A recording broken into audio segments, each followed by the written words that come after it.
ఈరోజు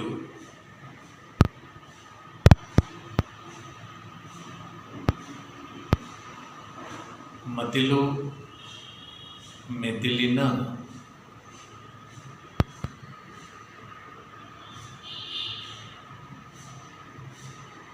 అనుభవం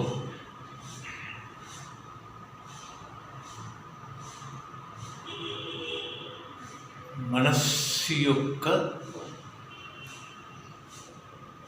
అంతరాలు మంత్రాలు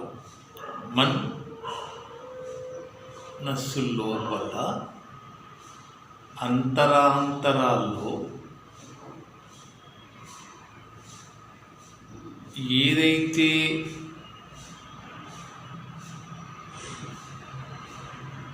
ఉంటుందో అది నిరంతరం మనస్సు యొక్క అంతరాల్లో మెదులుతూ ఉంటుంది.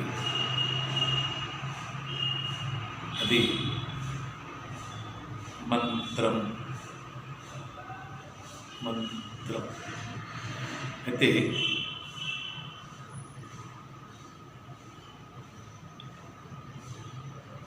ఈ మనస్సు యొక్క అంతరాల్లో మెదిలే అటువంటి ఆలోచన కానీ ఊహ కానీ కోరిక కానీ ఏదైనా సరే మనస్సు యొక్క అంతరాల్లో ఉద్భవించినప్పుడు దానికి ఒక అత్యద్భుతమైన శక్తి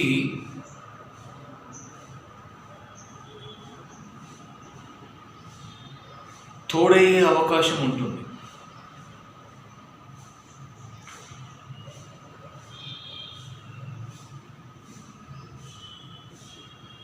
ఉదాహరణకి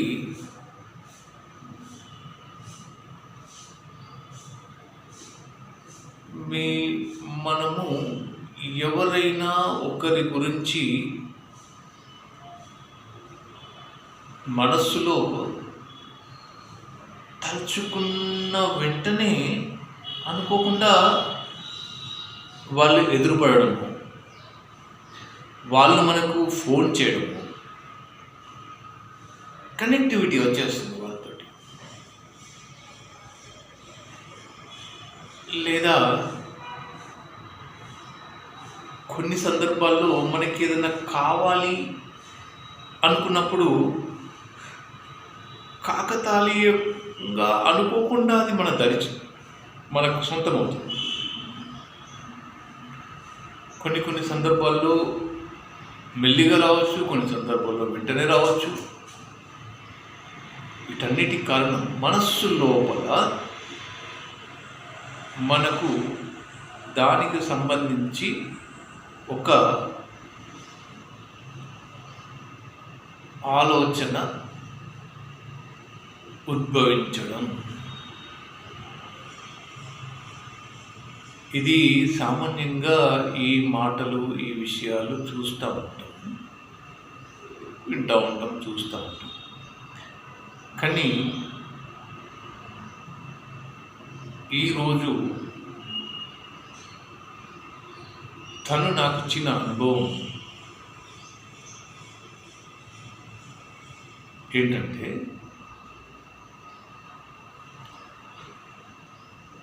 ఒక భగవంతుడు, శక్తి, దేవుడు ఏదైతే మనం అనుకుంటామో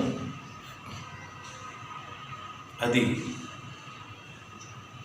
అంతరాంతరాల్లో అతి సూక్ష్మాతి సూక్ష్మం లోపల కోటాను కోట్ల వంతు లోపల అణువులో అణువంతయ్యి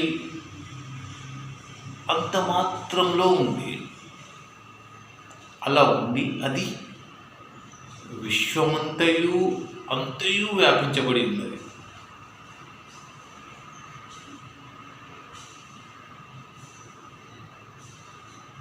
అలా వ్యాపించబడిన ఆ అణువు ఆ అణువు శక్తి అసమానం. ఎలా అయితే సూర్యుని యొక్క కిరణాలు కోటాను కోట్లు యొక్క కిరణాలు ఎలా అయితే ప్రసరింపబడుతున్నాయో, అదేవిధంగా ఈ శూన్యంలో అయినా, మన లోపలైనా, ఏ వస్తువు లోపలైనా, ఎక్కడైనా కానీ అంతర్లీనంగా అత్యద్భుతమైన శక్తి కిరణాలు ప్రసారింపబడుతున్నాయి. వాటిని ఈ కళ్ళతో చూడడం చాలా కష్టం.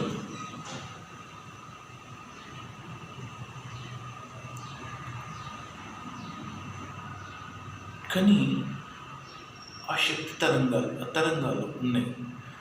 అవి ఏమి చేయకుండా అలా ఉంటుంది, కానీ అన్నీ అవే చేస్తాయి. ఒక కణానికి అనుసంధానం, అణువు అనుసంధానమే కనెక్టివిటీతో ఉంటుంది.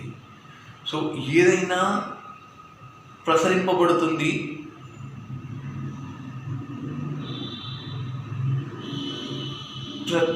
ప్రతిదానితోటి కనెక్టివిటీ ఉంటుంది. అయితే మనస్సు లోపల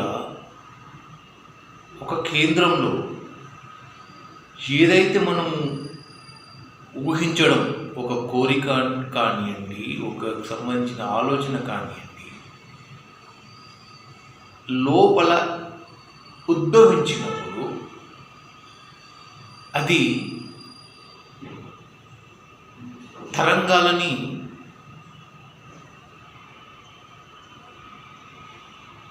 వెలువరుస్తుంది. ఆ తరంగాలు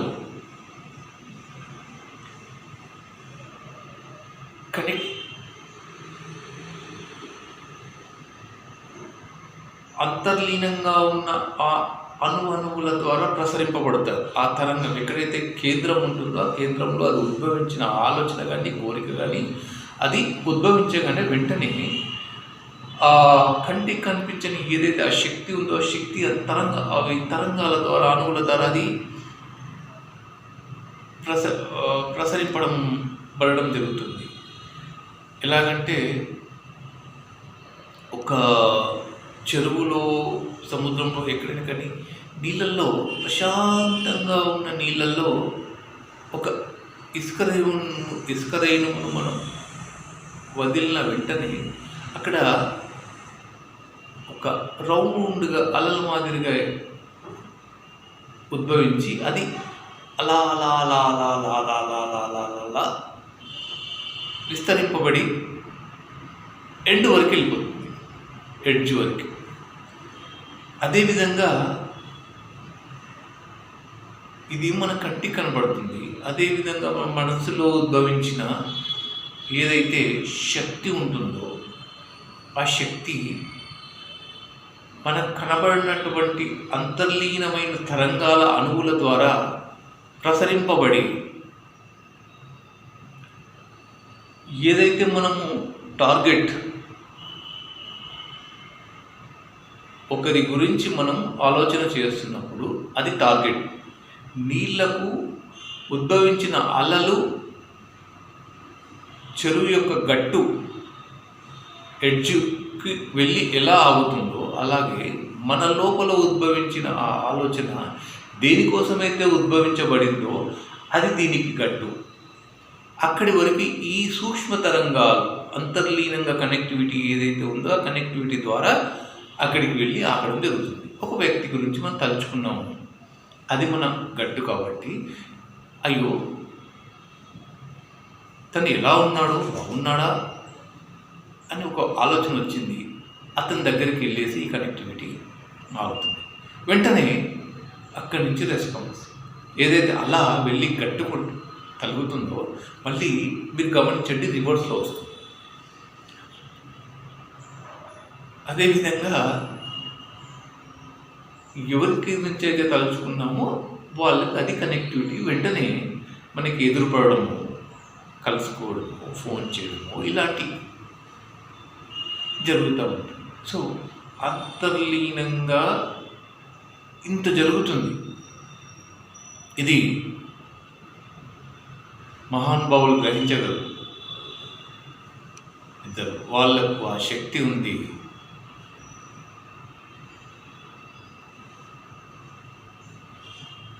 కానీ ఈ మన మనస్సులో నుంచి ఉద్భవించే కోటాను కోట్ల ఈ కిరణాలు అతి సూక్ష్మమై కోటాను కోట్లు లెక్కకు మించి ఏదైతే కిరణాలు వెదజల్లుతున్నాయో కనిపించని కిరణాలు, వాటిని ఒక్కొక్క కిరణాన్ని ఒక్కొక్క ఫ్రీక్వెన్సీ ఒక్కొక్క ఆ కిరణాన్ని ఇది ఇందాక మాట్లాడింది కూడా అది ఒక రే, అది వెళ్ళి అలా చేస్తుంది. ఇలాంటి కోటాను కోట్ల కిరణాలు మనసులో ఉద్భవించి వాటిని మనము గమనించుకోగలిగి వాటిని ఆస్వాదించే శక్తి మనం పొందగలిగినప్పుడు ఆ భగవంతుని కృప మన మీద, అదే భగవంతుడు